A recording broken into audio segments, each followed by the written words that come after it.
Consider the fortune of the person who, in effect, invented vaccination, introduced vaccination to America in 1721.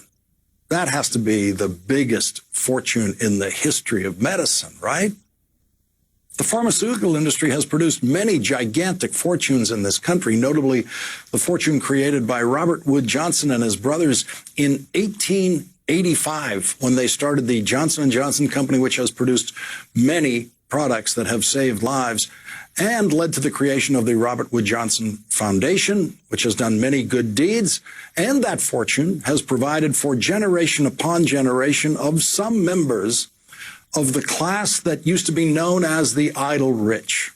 The person who introduced immunizations in America was born into a caste that was not allowed to profit from his wisdom, from his genius, or even from his labor. He was a slave owned by a minister in Boston, a slave who saved lives in Boston during the smallpox epidemic of 1721 when he described a procedure that he had undergone in Africa before his life was stolen from him on a slave ship.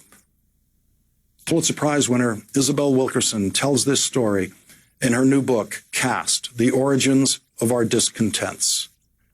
Quote, people in West Africa had discovered that they could fend off contagions by inoculating themselves with a specimen of fluid from an infected person.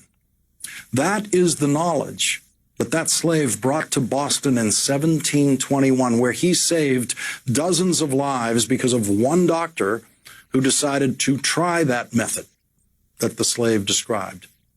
30 years later, vaccinations based on that method, introduced by a slave, became the standard practice in Massachusetts and eventually the rest of the country.